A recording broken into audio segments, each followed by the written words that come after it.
ಮೋದಿ ಮಾಡಿದ ಮೋಸ ಏನು ಅಂತ ನಾನು ಹೇಳ್ತೀನಿ ಬೇಕಾದ್ರೆ.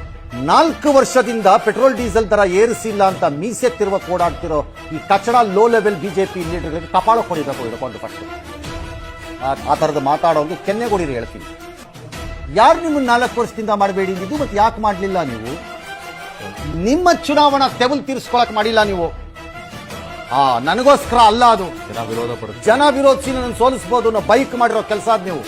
ಅದರ ಪರಿಣಾಮ ಬಂದು ಗುದುರಿಸ್ತು. ಈಗ ನಮ್ಗೆ ಇಲ್ಲಿ 3 ರೂಪಾಯಿ ಇದೆ, ವರ್ಷಕ್ಕೆ 1.5 ರೂಪಾಯಿ ಅಂತಾನೋ 1.25 ರೂಪಾಯಿ ಅಂತಾನೋ, ಎವ್ರಿ ಕ್ವಾರ್ಟರ್ಲಿ ಆಫ್ 3 ಮಂತ್ಸ್ ಅಲ್ಲಿ 50 ಪೈಸಾ 60 ಪೈಸಾ 70 ಪೈಸಾ ಅಂತಾನೋ ನೀವು ಮಾಡ್ಕೊಂಡು ಬಂದಿದ್ದಿದ್ರೆ ನನಗೂ ಅದು ಹೊರೆ ಅನ್ನಿಸ್ತದೆ.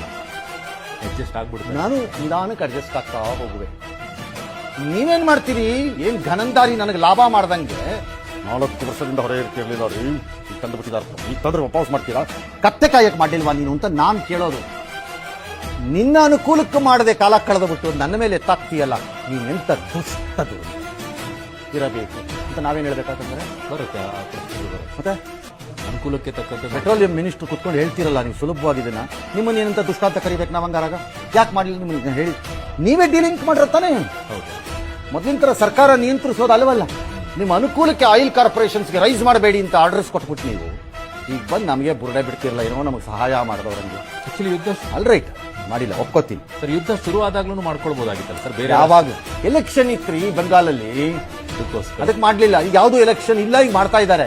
ಆ ಎಲೆಕ್ಷನ್ ಕಮಿಷನ್ ಎಂಬ ಪ್ರಭೂತಿಗಳೇನಾದ್ರೂ ಈ ಜೂನ್ ನಲ್ಲಿ ಒಂದು ಎಲೆಕ್ಷನ್ ಕೊಟ್ಬಿಟ್ಟಿದ್ರೆ ನಾವು ಬಚಾವ್ ಆಗ್ತಿದ್ವೋ ಏನೋ. ಈಗಲೂ ಈಗ 3.5 ತಿಂಗಳು ಬಾಯಿಗೆ ಅಡಿಕೆ ಹಾಕೊಂಡು ನಿದ್ದೆ ಮಾಡ್ತಾ ಇದ್ದ, ಜಕ್ಕೊಂಡು ನಿದ್ದೆ ಮಾಡ್ತಿದ್ದ ಘನತೆವೆತ್ತ ಬಿಜೆಪಿ ನಾಯಕರುಗಳು ಅಥವಾ ಕೇಂದ್ರ ಸರ್ಕಾರದ ನಾಯಕರು ಆಗೇನು ಹೇಳುತ್ತಾರೆ ಅಂದರೆ 3.5 ತಿಂಗಳಾಗಿದ್ದ ಲಾಸ್ ಇದೆಯಲ್ಲ, ಈಗ ಹಿಂದೆ ಯಾವಾಗ ರಿಕವರಿ ಮಾಡಬೇಕು? ಸಾಲಗಾರರು ತಾತನ ಮನೆಯಿಂದ ತಗೊಂಡು ನಮಗೆ ಕೊಡ್ತಾ ಇದ್ದ, ಯಾವಾಗ ರಿಕವರಿ ಮಾಡಬೇಕು? ನಿಮಗೆ ರಿಕವರಿ ಮಾಡಕ್ಕೆ. ಹಾಗಾಗಿ ಜನ ಒಂದು ತಯಾರಿಯಾಗಿ ಮೇ ಬಿ 120-130 ರೂಪಾಯಿವರೆಗೂ ಬಂದರೂ ಬರಬಹುದು ಪೆಟ್ರೋಲ್ ದರ. ಓವರ್ 3-4 ಸ್ಲ್ಯಾಬ್ಸ್ 10-12 ರೂಪಾಯಿ ಎಕ್ದಂ ಬರಲ್ಲ. ಪಂಚರಾಜ್ಯ ಚುನಾವಣೆ ಮುಗಿದ ಬೆನ್ನಲ್ಲೇ ಮಿತವ್ಯಯಕ್ಕೆ ಕರೆ ಕೊಟ್ಟಿದ್ದ ಮೋದಿಯವರಿಗೆ ಈಗ ಅದನ್ನ ಬೆಲೆ ಏರಿಕೆ ಮಾಡುವಂತಹ ಇದು ಮಾಡಿಬಿಟ್ಟು ವಿದೇಶ ಪ್ರಯಾಣಕ್ಕೆ ಹೊರಟ ನಂತರ ಅದಕ್ಕೆ ಸಂಬಂಧಿಸಿದ ಮಂತ್ರಿ ಬಂದು ತಿಪ್ಪೆಯನ್ನ ಸಾರಿಸಿದ್ರು. ಹಣಕಾಸು ಮಂತ್ರಿ ನಾಪತ್ತೆ ಆದರು.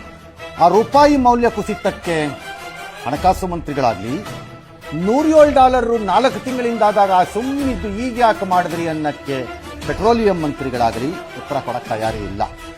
ಕೇಳಿದರೆ ಏನಾಗೀತೋ ಕೇಳಿದವರ ಕತೆ. ಅವ್ರಿಗೆ ದೇಶದಲ್ಲಿರಕ್ಕಾಗತ್ತೋ ಇಲ್ಲ ಪಾಕಿಸ್ತಾನಕ್ಕೆ ಹೋಗ್ಬೇಕಾ ಬರುತ್ತೋ ಗೊತ್ತಿಲ್ಲ. 10-12 ರೂಪಾಯಿನೆಲ್ಲ ಏಕದಂ ಏರಿಕೆಯನ್ನ ಮಾಡುವ ಮೂರ್ಖತನವನ್ನ ನರೇಂದ್ರ ಮೋದಿ ಮಾಡುವಷ್ಟು ಪೆದ್ದ ಅಂತ ಅನ್ಕೊಂಡಿಲ್ಲ ಯಾವನು ಈ ದೇಶದಲ್ಲಿ.